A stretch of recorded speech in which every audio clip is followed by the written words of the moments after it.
400여 명 채용을 강요하고 1억 3천만 원 상당의 금품을 갈취한 혐의를 받고 있습니다. 오늘 밤 제주도에 올해 첫 장맛비가 내리기 시작해 내일은 충청과 남부지방까지 비가 확대되겠습니다. 내일까지 예상되는 비의 양은 제주도에 50에서 120mm, 전남과 경남은 30에서 최대 100mm 이상, 전북은 20에서 60mm, 충청과 경북 남부는 5에서 20mm입니다.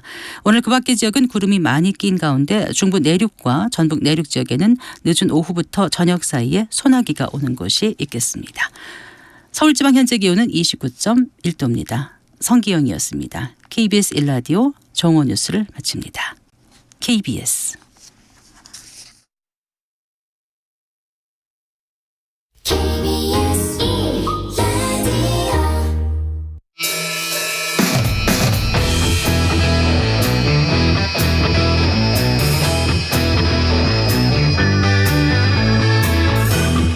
주말 시사의 중심, 주말 시사본부. 여러분 안녕하십니까? 김민아입니다. 오늘과 내일 정관원 교수 대신해서 진행을 하게 됐습니다. 지난 8년간 병원 출산 기록은 있는데 출생신고가 되지 않은 영유아가 2,236명에 달하고 이 중에 1%인 23명을 표본조사하는 과정에서 이 아이 시신 세구가 발견됐다. 감사원의 보건복지부 감사에서 이런 참혹한 결과가 나온 건데요. 앞서서 이제 경기도 수원에서 친모가 영아 2명을 살해한 후에 본인 집 냉장고에 보관해온 사실이 또 알려지면서 사회적 충격을 안기기도 했습니다. 이런 이 영아 살해 사건, 출생 통보제 도입이 늦어졌기 때문에 일어난 비극이다, 이런 지적이 나오고 있는데요. 그런데 이 출생 통보제는 지난 2015년에 실제 이제 발의가 됐었는데 19대 국회의 임기 만료로 폐기가 됐고요. 정부가 지난해 3월에 이 출생 통보제 도입을 위해서 가족관계등록본 정부 개정안을 국회에 제출했지만 1년이 넘도록 이 법안은 국회에 계류 중인 상황이라고 합니다. 그러면 우리 정치권이 정쟁을 벌이고 있는 동안 소중한 생명들이 소리 없이 사그러든 것이다, 이런 생각도 하지 않을 수 없는 건데요. 과연 이런 정치가 우리에게 필요한 것인지, 앞으로 어떻게 해야 되는 것인지, 정치인들이 말로만 하는 그런 자성이 아니라 실제 뼈를 깎는 자성을 좀 해줬으면 하는 바람입니다. 주말 시사의 중심 정관용의 시사본부 토요일 순서 시작합니다.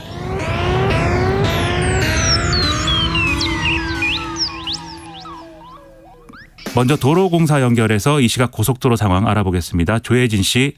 네, 고속도로 상황 전해드립니다. 더위를 피해서 산으로 바다로 주말 나들이 떠나는 분 많으시죠?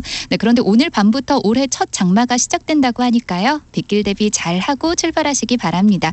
남부지방 대전 향하기까지가 많이 답답합니다. 경부선 부산 방향으로 북천 안에서 옥산 나들목까지는 무려 31km 길이로 막히는데요. 이 구간 지나는 데만 1시간 34분이나 걸리고요. 중간에 천안에서 논산 천안선으로 빠지는 분도 계시죠? 다행히 남풍 세 부근의 짧은 정체만 감안하면 되겠습니다. 네, 호남으로 내려가는 길 서해안선 목포 방향은 서평택 분기점에서 서해대교까지 막히는데 반대 서울 쪽으로 화성휴게소 부근 1, 2차로에는 사고 구간 있으니까 주의하셔야겠습니다. 다음은 강원 동해안으로 향하는 고속도로입니다. 서울 양양선 양양 방향으로 덕소 3패에서 화도 구간과 동홍천 나들목 부근에서 속도를 못 내고요. 영동선 강릉 방향으로는 마성에서 양지터널, 호법 분기점에서 여주휴게소, 이후로도 원주와 또 새마을 부근에서 각각 정체입니다. 지금 서울에서 강릉까지는 3시간 30분 정도 걸립니다. 지금까지 한국도로공사 교통센터 조혜진이었습니다.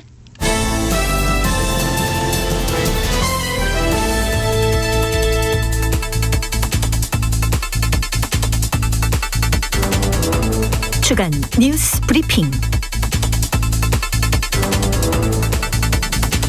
주간 뉴스 브리핑 중앙일보 이창훈 기자와 함께합니다. 안녕하세요. 예, 안녕하세요. 주말까지 이렇게 수고가 많으신데 윤석열 대통령이 이 부산 엑스포 유치를 위해서 직접 프리젠테이션까지 프랑스에서 하지 않았습니까? 이 내용을 좀 소개를 해 주십시오. 네, 윤석열 대통령이 지난 20일 프랑스 파리에서 열린 제172차 국제 박람회 기구 총회에 참석해서 부산 엑스포 유치를 위한 영어 연설에 나섰는데요. 세계 시민과 미래 세대를 위한 대한민국의 약속을 주제로 약 9분간의 연설을 통해 대한민국은 역사상 가장 완벽한 세계 박람회를 만들 것이라며 미래 세대를 위한 연대 엑스포를 만들겠다고 약속했습니다. 2030 세계 박람회의 부산 유치는 윤 대통령의 어떤 대선 후보 시절의 공약이었고 현재 사우디아라비아의 리야드 그리고 이탈리아의 로마와 지금 우리 부산이 3파전을 벌이고 있는 상황인데요. 그리고 이제 오는 11월 총회에서 이제 투표를 통해 최종 결정이 됩니다.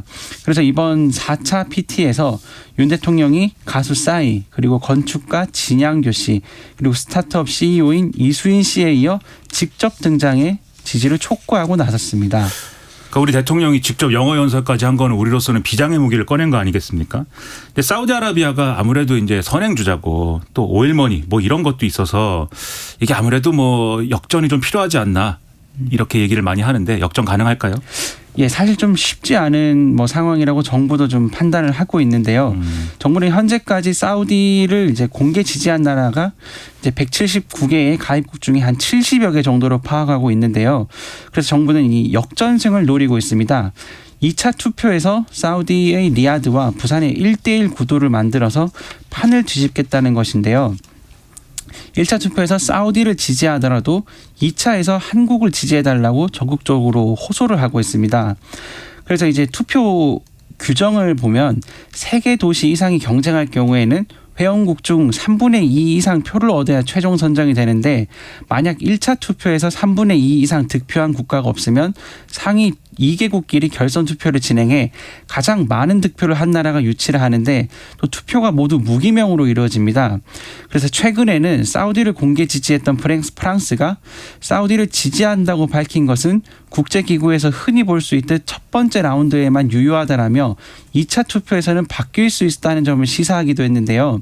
다만 이제 유럽 국가들의 지지를 받는 이탈리아를 꺾고 이제 우리나라가 2차 투표에 올라 역전국을 이룰 수 있을지는 사우디를 지지하는 중국, 그리고 최근 이제 사우디와의 관계 개선에 몰두 중인 미국의 상황 등 외부적인 변수의 영향도 좀 주목해 봐야 될 것 같습니다. 풀어야 될 매듭이 뭐 여러 가지가 있네요. 하지만 그럼에도 어쨌든 성과를 좀 기대를 해보고요. 그다음에 프랑스 파리에 이어서 대통령은 베트남도 국빈 방문을 했는데 여기서는 어떤 일정이 있었는지 좀 소개를 해 주십시오. 네. 윤석열 대통령의 이번 베트남 국빈 방문은 지난해 이루어진 응우엔 수원 푹 당시 국가주석의 방한에 대한 답방으로 이뤄졌는데요. 지난 3월 베트남 국가주석에 취임한 보반트옹 주석과 어제 정상회담을 했는데 양국은 포괄적 전략 동반자 관계 이행을 위한 행동계획을 채택했는데요. 우선 북한의 핵미사일에 대응하는 베트남과 아세안 차원의 안보 공조 강화, 그리고 베트남에 대한 우리 정부의 개발 협력과 투자 강화 등을 합의했고 또 공급망 확대 차원에서 히토류 공동 개발에 나서며 핵심 광물 공급망 센터를 설립하기로 했습니다. 또 해양경찰청과 베트남 공안부가 MOU도 체결했는데요.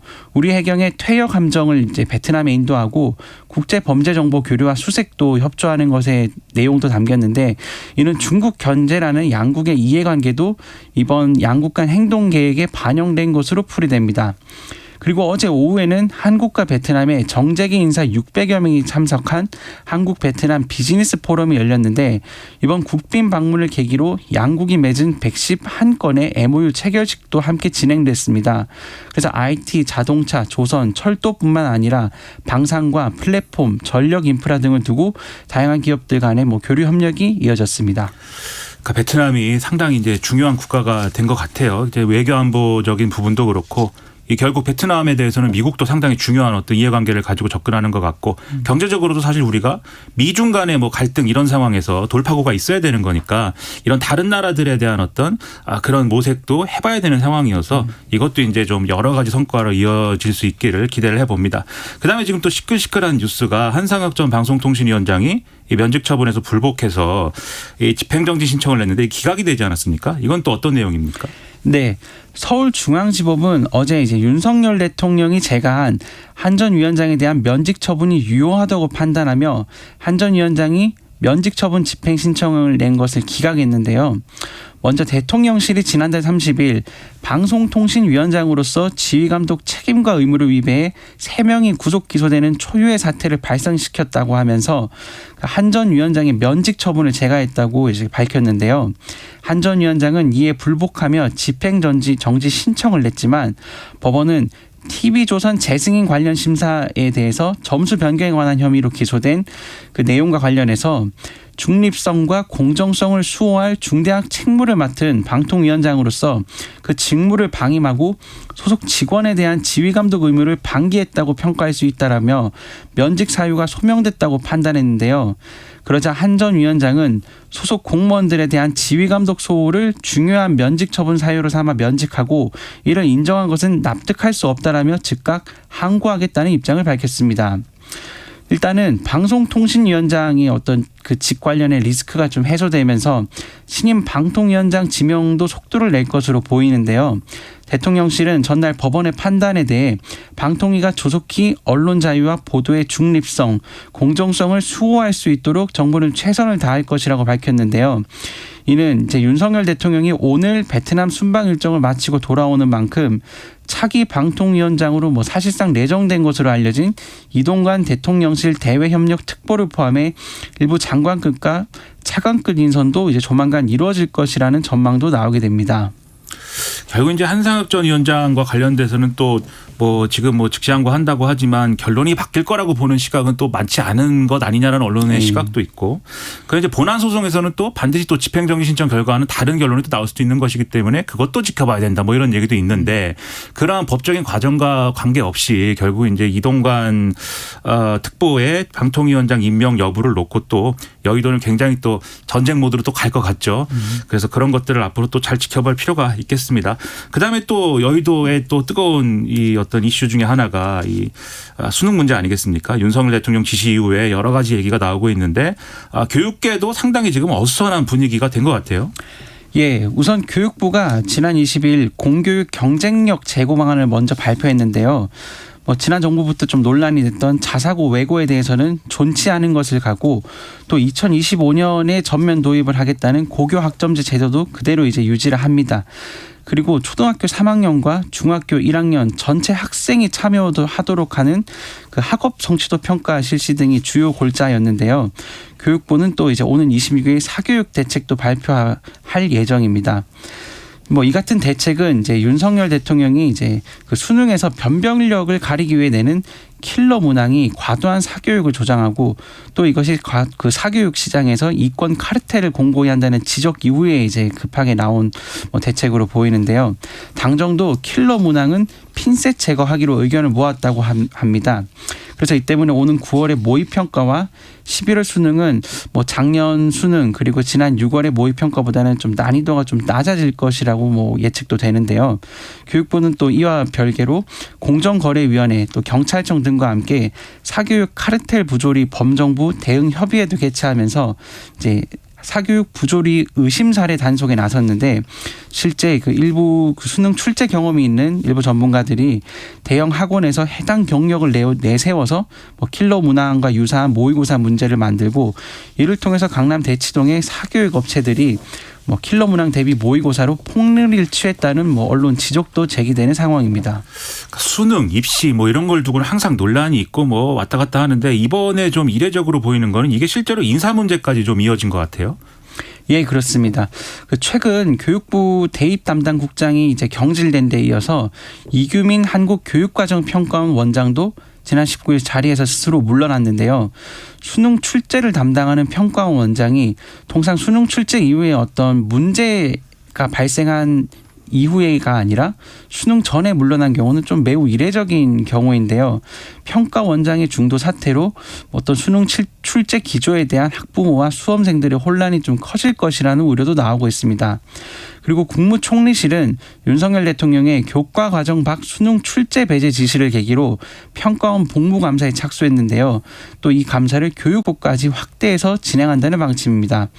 다만 총리실은 학부모와 수험생들의 우려를 의식해 우선 지난 6월 모의평가 과정에서 대통령실의 방침과 달리 킬러 문항 출제가 이루어진 경위를 우선 살펴본다는 입장입니다.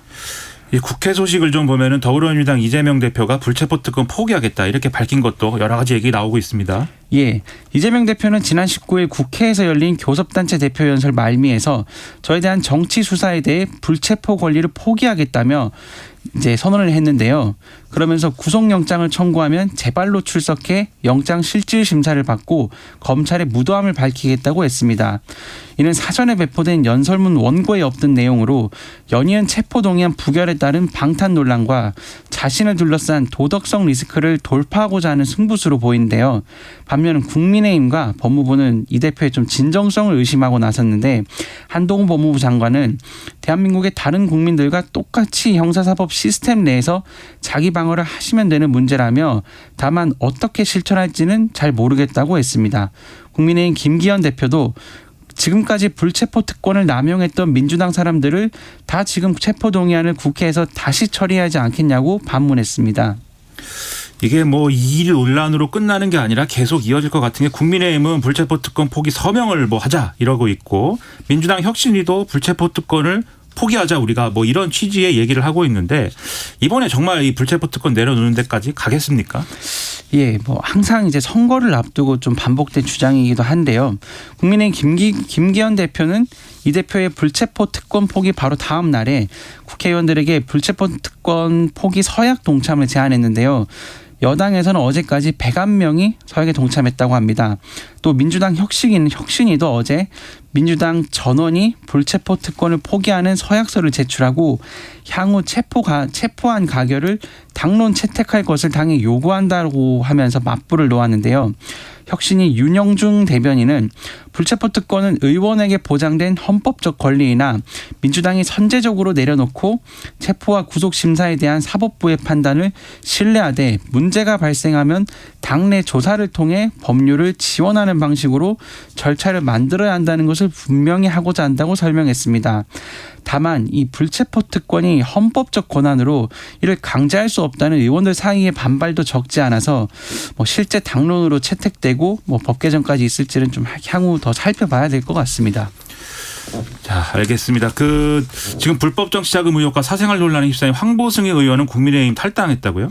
예, 황보승희 의원이 지난 19일 자신의 SNS에 국민의힘 자진 탈당과 함께 내년 총선 불출마를 이제 밝혔는데요. 황보 의원은 최근 뭐 자신의 가정사와 경찰 수사로 뭐 크나큰 심려를 끼쳐 진심으로 사과드린다고 했습니다. 2020년 총선 당선으로 국회에 입성한 황보 의원은 최근 정치자금 부정수수와 청탁금지법 위반 혐의로 고발당해 경찰 수사를 받고 있는데요. 또 자신은 이혼했으면서도 배우자가 있는 남성과 사실혼 관계를 이어온 데에 대한 논란, 그리고 동거남의 관용차, 보좌진 사무실 경비 사적 의혹까지 불켜지자 뭐 탈당에 이어 불출마 선언까지 하게 됐습니다. 황보 의원의 탈당으로 국민의힘에서 자체 진행하던 진상조사는 뭐 중단됐습니다. 이 사건의 내용이 좀 눈살 찌푸리는 내용이기도 하고 뭐 낯뜨겁기도 하고 좀 지저분하다 뭐 이런 생각하는 청취자분들도 있을 것 같아요. 예. 국회의원이 이런 논란에 휘말린 거는 대단히 오랜만에 거의 처음 보는데 저는 잘 이해가 안 되는 부분도 있지만 또 이걸 제대로 좀 처리를 해야 될 텐데 여러모로 이게 어떻게 되는지 의문인데 여의도에서 나오는 얘기는 뭐 완전히 색깔이 다릅니다. 뭐 부산에서 황보승이발 무슨 뭐 물갈이가 있느니 뭐 이런 얘기로 가는데 어떻게 가는 것인지 여러모로 좀 걱정이 됩니다. 그리고 이제 선관위 아빠 찬스 논란이 번진 자녀 친인척 채용 의혹 관련돼서 전수조사 결과가 나왔는데 이것도 논란이 있어요? 예, 중앙선거관리위원회는 직원들의 자녀 친인척 채용 전수조사에서 총 21건의 특혜 채용 의혹이 파악됐다고 지난 22일 밝혔는데요. 앞서 이제 뭐 언론 보도에서 드러난 11건 이외에서 이번 전수조사에서 10건이 추가로 파악됐습니다. 이제 뭐 구체적으로 살펴보면 자녀 채용이 13건, 배우자가 3건, 형제 자매가 2건, 그리고 3, 4촌인의 채용이 3건입니다. 근무하는 이들의 현재 직급은 6급부터 뭐 9급까지 다양했고 또 선관위에 근무하던 이들의 가족 친인척의 직급은 박찬진, 김세한 전 사무총장 등 국무위원급부터 7급까지 다양했고 이들 중 재직자는 11명, 그리고 퇴직자는 10명으로 집계됐습니다. 그리고 앞서 선관위에 이제 조사가 이제 지금 이제 전수조사를 됐지만 다만 개인정보 동의를 하지 않은 25명이 파악되어 가지고 향후 감사원에서 진행하는 전수조사에서 추가로 더 나올 가능성도 있다고 합니다. 그 개인정보 동의를 하지 않은 게 그냥 배짱인 건지 아니면 다른 이유가 있는 건지 좀 궁금하기는 한데 국민들이 볼 땐 잘 이해가 안 될 것 같아요. 그렇죠? 예. 그 민주당 이태원 참사 특별법을 신속 처리 안건으로 지정하면서 또 여러모로 불씨가 당겨지고 있습니다. 예. 민주당이 지난 21일 이태원 참사 진상 규명을 위한 특별법 입법을 당론으로 채택하고 그 신속 처리 안건으로 추진하겠다고 밝혔는데요. 오는 30일 국회 본회의에서 특별법을 신속 처리 안건으로 지정하겠다는 방침입니다. 또 이제 이태원 유가족들도 지금 특별법 제정을 촉구하며 지난 20일부터 국회 앞에서 단식 농성에 돌입했는데요. 반면 여당인 국민의힘은 조사위원 구성의 편향성을 우려하며 행정안전위원회의 계류 중인 특별법에 대해 좀 다소 부정적인 입장인데요. 국민의힘 이만희 의원은 여당과 야당 그리고 유가족이 각 3명씩 추천한 9명으로 구성된 추천위원회가 조사위원 17명을 추천하도록 돼 있는 만큼 야당 편향적인 인사들로 조사위원회가 꾸려질 가능성이 있다는 등의 이유로 특별법 제정에 좀 난색을 표하고 있습니다. 여러 논란이 있지만 이태원 참사 이후에 정치가 어떤 역할을 어떻게 했는지 또 스스로 돌아볼 필요도 있다. 이런 생각이 듭니다. 중앙일보 이창훈 기자 고맙습니다. 예, 감사합니다. 여러분은 지금 KBS 1라디오 정관용의 시사본부와 함께하고 계시고요. 지금 시각 12시 29분입니다. 기상청과 교통정보센터 연결해서 주말 날씨 그리고 현재 도로 상황 각각 알아보겠습니다. 날씨 먼저 살펴볼 건데요. 최용우 씨. 네, 날씨 정보입니다. 오늘 밤부터 제주도에 장맛비가 시작되겠습니다. 내일은 남부와 충청권으로 확대되겠고요. 모레 월요일과 화요일은 전국에 비가 오겠습니다. 이번 한 주는 흐린 하늘 속에 정체전선이 영향을 주면서 우리나라에 비 오는 날이 많겠습니다. 내일까지는 낮 기온이 올라 덥습니다. 최고 체감 온도가 33도 이상 올라 매우 더울 것으로 예상되는 경기 동부나 강원 영서 일부에는 폭염주의보도 발효됐는데요. 오늘 낮 기온은 가평과 춘천, 세종, 광주 32도, 대전 33도, 서울, 대구 31, 부산, 강릉 각각 27, 8도까지 오르면서 덥겠습니다. 오늘 늦은 오후부터 저녁 사이는 대기가 불안정해지면서 경기 남부나 강원, 충청, 전북 일부에 5에서 40mm의 소나기 예보 있고요.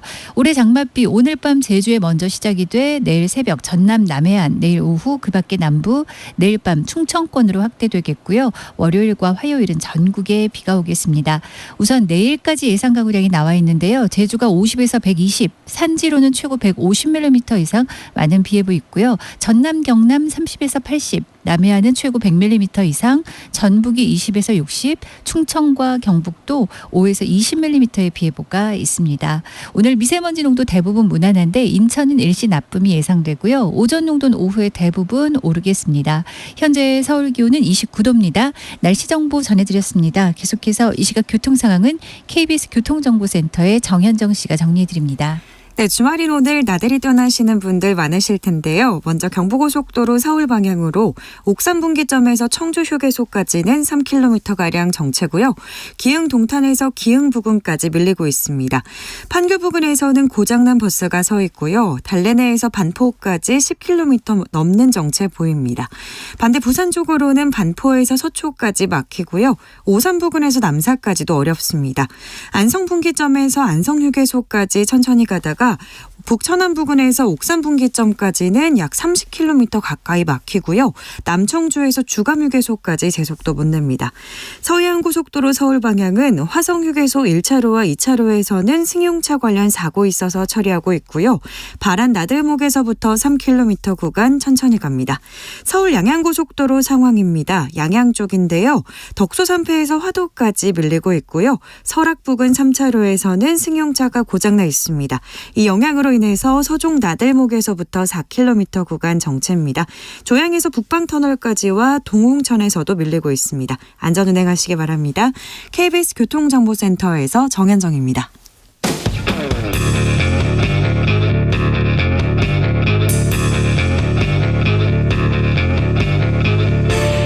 날카로운 시선으로 꿰뚫는 뉴스 주말 시사본부. 이 수능 시험의 난이도 조절을 위한 이른바 킬러 문항이라고 불리는 이 문제를 놓고 논란이 뜨거운데요. 사교육 근절이라는 명분, 또 갑작스러운 방침 변경에 의한 혼란, 이런 얘기로 정치권은 물론 수험생과 학부모들도 다양한 얘기를 지금 하고 있는 그런 상황입니다. 그래서 이 시간에는 이 국민의힘과 더불어민주당 양당 관계자들을 모셔서 이번 논란에 대한 자세한 입장을 좀 들어보겠습니다. 먼저 국민의힘의 장해찬 최고위원을 연결하겠습니다. 안녕하세요. 안녕하세요. 장예찬입니다. 네, 오랜만입니다. 네, 오랜만에 뵙습니다. 우리는 수능 세대 아닙니까? 그렇죠? 그렇죠. 네. 네, 수능 세대 여당 최고위원으로 지금 인터뷰하시지만 또 수능 세대라는 점을 고려를 해서 정말 수능을 본 사람들, 대비해 본 사람들이 한번 제대로 얘기를 해봐야 될 것 같아요. 지금 이제 대통령 잠깐 설명드리면 저는 이제 대학을 외국으로 가긴 했지만 그래도 네. 우리나라 수능을 쳐봤다는 점 다시 한번 강조드리고 싶습니다. 그렇죠. 네, 저도 수능 세대. 이 이른바 이제 킬러 문항이 지금 어쨌든 논란의 핵심이 됐고 대통령 말씀도 그렇고 여당의 지적도 여기에 이제 핵심이 좀 맞춰져 있는데 네. 이 킬러 문항의 어떤 점이 문제라고 보십니까? 무엇보다 이 사교육이라는 과정을 거치지 않으면 공교육이나 EBS를 아무리 열심히 공부해도 풀 수 없는 그런 구조적인 점이 문제라고 보고 있는 것이고요. 이것이 수능 난도와는 무관한 것이 공교육이나 EBS 연계 과정 안에서도 충분히 변별력을 높일 수 있는데 지금 이 킬러 문항은 이 사교육 그리고 소위 말하는 일타 강사들의 강의 홍보를 보면 전부 다 일관되게 킬러 문항 잘 맞춰준다, 킬러 문항 잘 푼다가 나와 있거든요. 그렇게 되면 그 일타 강사들에게 강의 듣지 않은 뭐 평범한 서민층 가정의 학생들이나 지방의 학생들 같은 경우는 상대적 불이익, 아예 기울어진 운동장에서 수능을 쳐야 하는 부분이라서 네. 그 부분에 대한 문제 제기를 하는 것이고 본질적으로는 킬러 문항 그 자체보다는 그 뒤에 공교육의 위상이 완전히 추락하고 사교육을 받는 게 너무나 당연하게 되어진 연 2조씩 사교육 규모가 늘어나고 있는 최근의 교육 풍토 전반에 대해서 개혁이 필요하다는 문제의식을 가지고 있는 것입니다. 지금 말씀을 해주셨는데 예를 들어서 이게 좀 어려운 문제라고 그래도 그 문제를 보고 판단할 수 있으면 답을 낼 수 있으면 사실 어려운 게 문제인 것은 아니겠죠. 다만 지금 말씀하신 것처럼 사교육을 받지 않으면 못 푸는 문제다. 그러면 그게 이제 문제일 것인데 지금 윤석열 대통령은 아예 이것을 이권 카르텔이다. 이렇게도 얘기를 했지 않습니까? 그러면은 이 사교육과 이 문제 단지 이제 킬러 문항을 대비하는 뭐 사교육 이게 문제라기보다는 어떤 구체적인 뭔가 연결 지점이 있지 않느냐 이런 의심을 가지고 있는 거 아니냐 이런 궁금증이 생기는데 이런 대목에 대해서 어떻게 생각하십니까?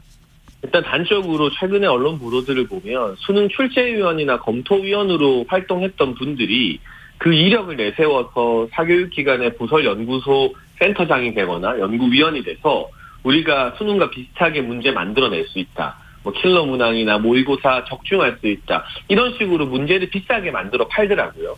그리고 지금 약간 저는 세밀하게 이걸 결을 나눠서 봐야 된다고 하는데 뭐 인터넷 강의도 인터넷 강의지만 인강은 사실 지방이나 이런 데 있는 학생들에게 또 순익도 있거든요. 그렇죠. 유익도 있고. 근데 이제 비공개 현강이라고 하잖아요. 현장 오프라인 강의.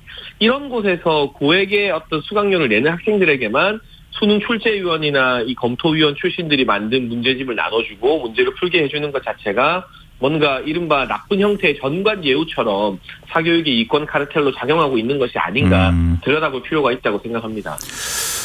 이런 의문도 있는 것 같아요. 이제 우리 사회가 워낙 이제 입시 관련 논쟁, 뭐 교육 제도 관련 논쟁 이런 것들을 쭉 해오면서 뭐 시험의 어떤 비중을 늘리자 또는 다른 도구를 갖고 오자 뭐 여러 논란이 있었습니다만 시험과 관련돼서는 늘 변별력 얘기를 꼭 하거든요.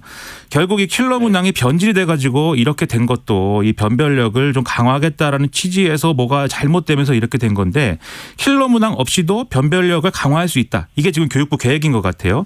우리가 수능 세대인데 이것이 가능하다라고 보십니까?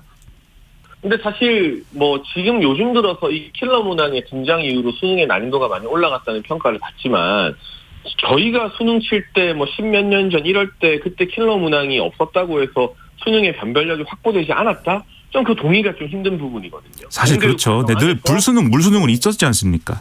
네, 그 시절에도 또 불수능이라 하는 애가 있었어요. 기억을 그렇죠. 떠올려보면. 네, 그렇기 때문에 공교육과 EBS 연계 과정 안에서도 수능의 난이도나 변별력은 충분히 추구할 수 있고 추구해야 하는 게 수능 출제위원들과 교육부가 감당해야 될 역할이라고 생각을 하고요.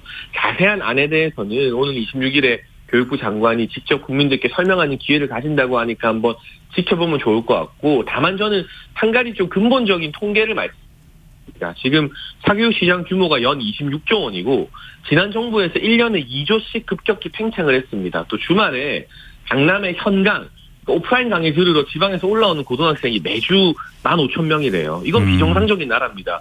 사교육 부담이 저출산의 중요한 원인으로도 작용하고 있기 때문에 조금 아프더라도 지금 이 문제에 대해서 본질적으로 개혁하겠다는 강한 의지를 보이지 않는다면 이 정부에서도 교육개혁이 불가능해지겠죠. 저는 좀 거시적인 시각을 가지고 사교육에 대한 의존도를 낮추는 교육개혁은 반드시 정부가 추진해야 될 과제라고 생각합니다.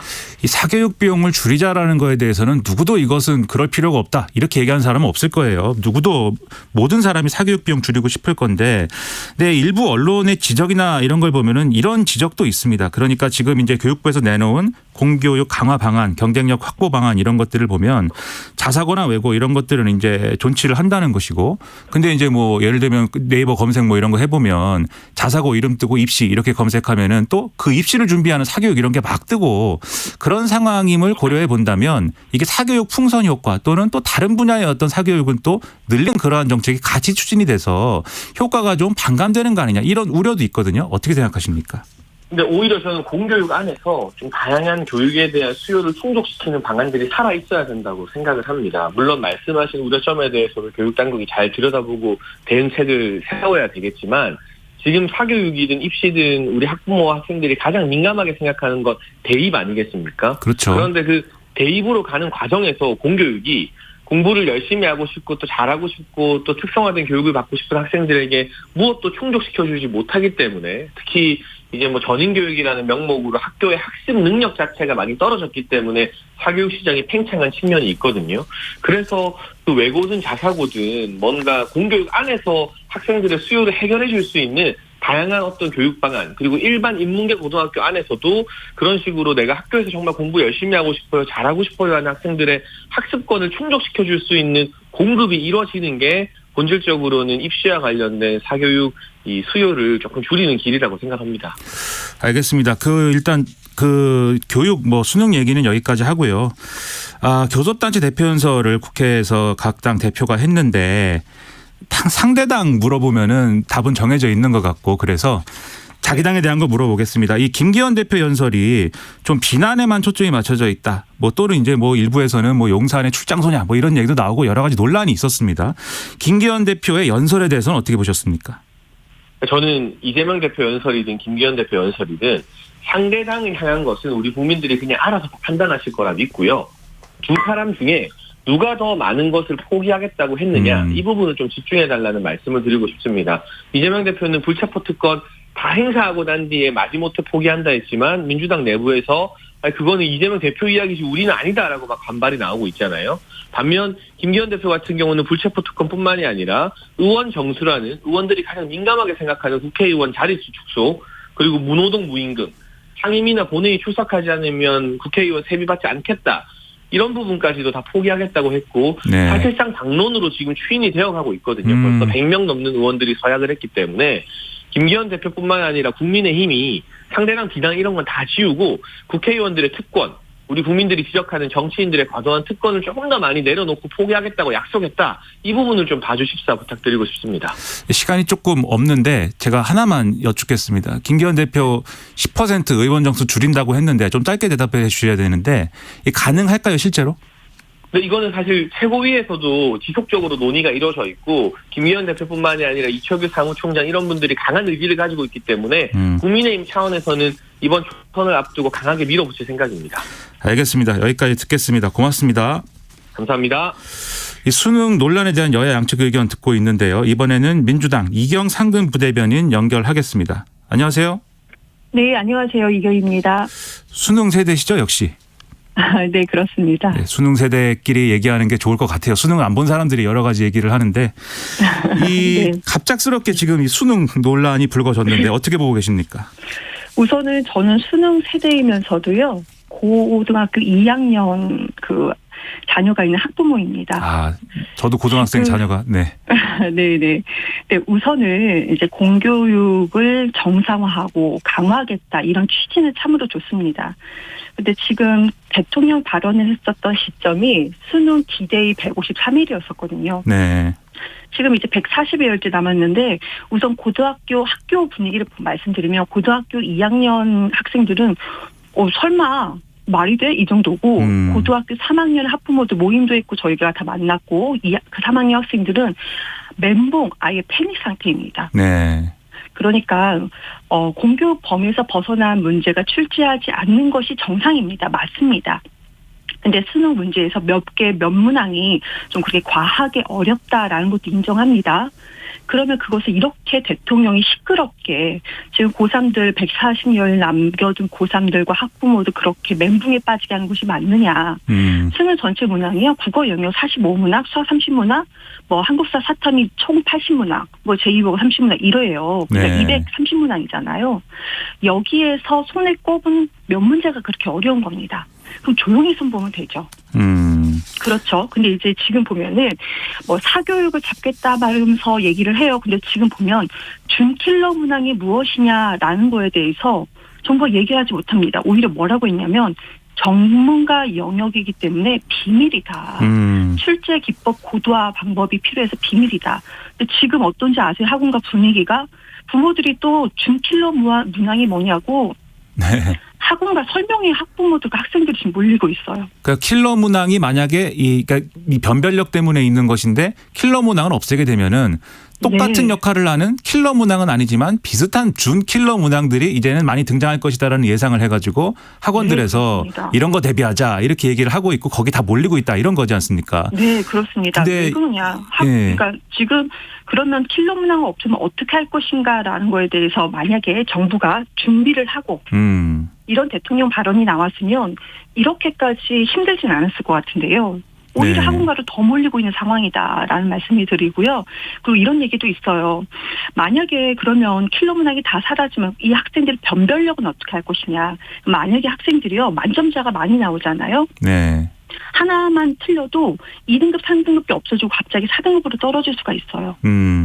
이런 것을 왜 그러니까 예견할 수 있는 것인데 대통령이 지금 그 정부에서 뭐라고 합니까? 대통령이 교육 수사를 많이 해서 교육 전문가다. 이렇게 좀 옹호하고 있지 않습니까? 그렇게 말한 이 여당 의원이 있었죠. 네, 그렇습니다. 그래서 지금은 수능이 지금 이렇게 얼마 남지 않았는데 혼란을 빠뜨리게 하는 것은 대통령의 능력 부족이다, 경험 부족이다라고 말씀을 드릴 수밖에 없는 상황인 것 같습니다. 또 하나만 더 말씀드리면 네. 지금 대학에서도요 입시 요강을 변경하기 전에는 3년 전 예고제가 있잖아요. 그렇죠. 네. 정부는 4년 사전 예고제가 있고 고등교육법 34조 5항이 들어 있습니다. 그러니까 지금 저희 둘째가 중학교 2학년인데 지금 윤석열 대통령이 입시 제도에 대해서 계획을 세우고 방향을 이렇게 얘기하면은 지금 현재 중학교 2학년 학생들이 적용이 되는 겁니다. 네. 4년 동안 우리가 준비를 하는 그 기간을 주는 거죠. 근데 지금 4년이 뭡니까? 140여일 앞두고 이렇게 복잡하게 해놓으니까 상당히 대통령한테 대통령을 찍었던 분들 저는 대전이거든요. 네네. 충청권에서는 윤석열 대통령을 지지가 다 승리했습니다. 충청권 모든 곳에서요. 그럼에도 불구하고 지금 대통령에 대한 원망 목소리가 현장에서 학부모들과 학생들의 목소리가 높다는 점 국민을 위한 대통령 아니겠어요? 그럼 국민의 목소리가 지금 어디를 향하고 있느냐도 제발 좀 생각해 주시기를 바랍니다.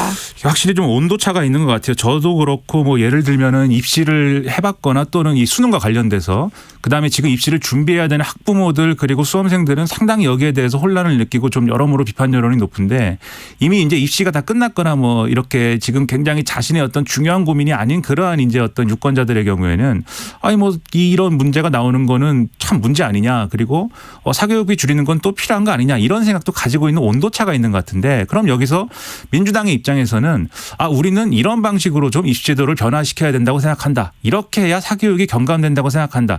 이런 해법도 좀 있어야 될 것 같아요. 어떻게 생각하십니까?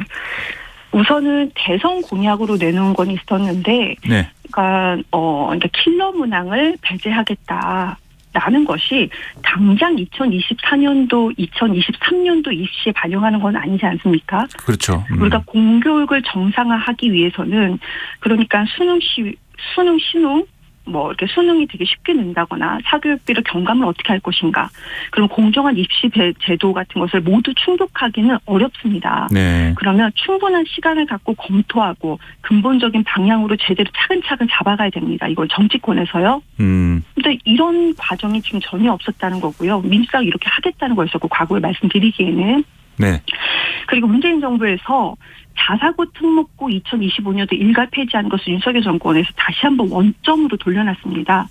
이것도요, 학부모들 현장에서는 황당하고 모순적이라고 생각을 해요. 왜 그러냐면, 그러니까 초등학생, 중학생부터 나는 자사고나 특목고를 가겠어, 이렇게 목표하는 공부하는 학생들과 나는 그냥 일반고를 가겠어 목표하는 학생들의 학원비가 아예 다릅니다, 지금. 네.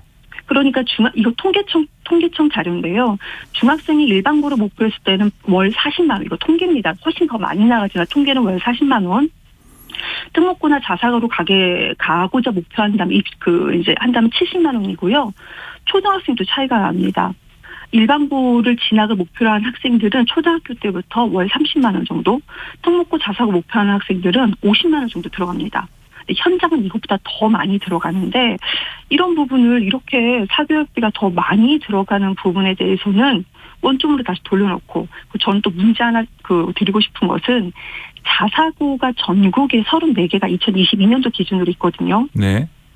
근데 서울에만 50%가 몰려 있어요. 가집중되어 있습니다. 이거 형평성 문제 있잖아요. 불공정하지 않습니까? 그렇죠. 아니, 그럼요. 사교육을 잡겠다라고 했으면 이런 부분도 문제를 삼고 좀 부모 입장에서, 학부모 입장에서, 학생들 입장에서 이것을 좀 잘 해줬으면, 정책을. 내가 지지했던 대통령이 아니었어도 잘 해줬으면 좋겠다는 바람이 솔직히 학부모로서는 있는데, 지금은 오히려 부모의 배경에 의해서 초등학생 때부터 가려는 학교가 달라지잖아요. 그렇게 되면 정말 문제죠. 네. 네. 사회통합 자체가 저해가 돼요. 그리고 지금 학교에서 진짜 뭐가 문제냐면, 나는 지금 우리 부모가 강남에 살고 있지 않아. 왜냐하면 이 말씀 왜 드리냐면, 전국 특목고 자사고 진학 학생들 중에, 이것도 언론에 나왔어요. 그 진학 학생들이 가장 많은 지역이 순서대로 나왔는데요. 전국 특목고 자사고요. 강남, 서초, 송파, 양천, 노원 순서입니다. 이제 서울에 살지 않고 저희 아이들도 지역에 있지만, 이 아이들은 벌써 초등학생, 중학생 때부터 사회 서열이 정해진 것 같은 느낌을 받고 있어요. 네. 그러면 공교육을 정상화하겠다라고 대통령이 이렇게 수사를 많이 해봐서 교육 전문가시면 진짜 공교육 정상화에 대해서 깊이 있는 토론을 하고 최소한 1년, 2년 정도는 서로 간에 전문가들 모여가지고 논의하는 기구가 있어야 되는데, 그런 게 전혀 없이 갑자기 6월 모의고사 킬러 문항이 나왔다? 이러면서 지금 감사하고 집중 단속한다 얘기하고 있지 않습니까? 근데 여기서도 6월 모의고사 학부모들이나 학생들이나 학교에서 뭐라고 하냐. 6월 모의고사 그렇게 어렵지 않았다. 그냥 요즘 학생들 말로 평타였다. 근데 더 문제는 난이도 조절에 실패해서 문제이기 때문에 징계하고 감사하겠다고 했는데요. 6월 모의고사 지금 결과 나오지도 않았습니다. 이게 말이 됩니까? 그러면서 사교육 카르텔이다 하면서 집중 단속을 하겠다고 합니다. 대통령의 말씀을 뵙고 그 말씀에 대해서 수사하고 감사하고, 학생들과 그러니까 국민들은 멘붕에 빠지고, 이런 과정이 지금 계속 반복되고 있기 때문에 대통령에 대한 신뢰도가 점점 바닥으로 떨어지는 것 같다라는 생각이 듭니다. 그러면 지금 말씀대로면은 대통령이 이 킬러 문항에 대한 이런 지시를 할 이유가 없는데, 그럼 왜 했을까요? 모르겠습니다. 지금 제가 솔직히 비공식적으로 들은 것은 그러니까 평가원장 이번에 징계하겠다고 사임을 했죠. 그걸 평가원 감사가 들어갔습니다. 교육부 담당 국장을 경질을 했습니다. 아직 6월 모의고사 이거 관련자들인 거고요. 6월 모의고사 결과가 아직 나오지도 않았음에도 이런 과정이 진행되고 있습니다.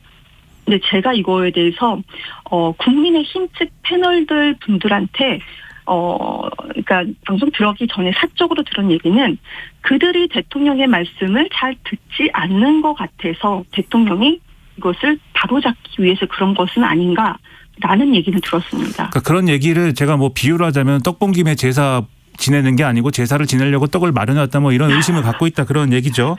그런 얘기를 저도 제가 저희는 야당의 대변인실이기 때문에 여당 관계자들 전 위원이라든지 이런 분들한테 저도 사적으로 들은 얘기입니다. 그러니까 그런 의심도 있지만 뭐 근거가 확실한 건 아니니까. 그렇죠. 근데 그 학부나 말씀드리고 뭐 국민 네. 입장에서 알겠습니다. 국민 입장에서는 네. 대통령이 왜 이러는지 정말로 알 수가 없습니다.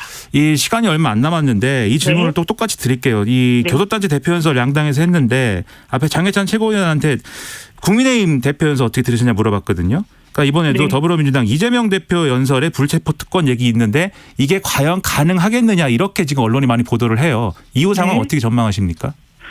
우선은 이재명 대표는 불체포 특권 내려놓겠다고 본인이 직접 말씀을 하셨고요. 그리고 민주당 혁신위에서 이거에 대해서 불체포 특권 모든 국회의원 다 내려놔라라고 얘기를 했습니다. 그렇죠. 그러면 혁신위 안을 민주당이 지금 논의하고 있는 것 같은데요. 지도부 포함해서요. 분위기상 받을 수밖에 없는 상황은 아닌가 저는 지금 상황에서는 저 내부 지금 그 회의 결과는 저는 아직 모르고요. 네. 받아들일 수밖에 없는 상황은 아닌가라는 생각은 듭니다.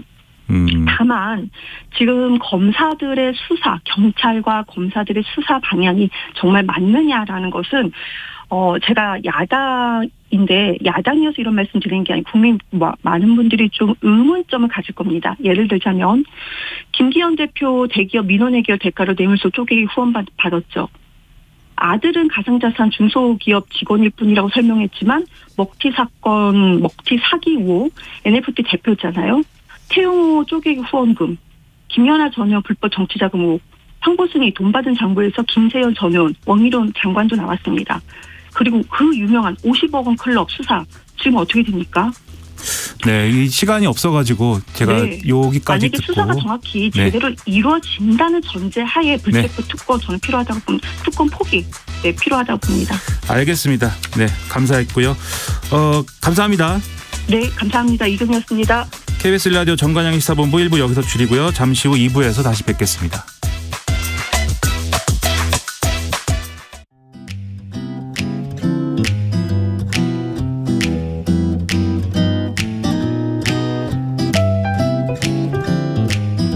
안녕하세요. 바른말 고운말입니다.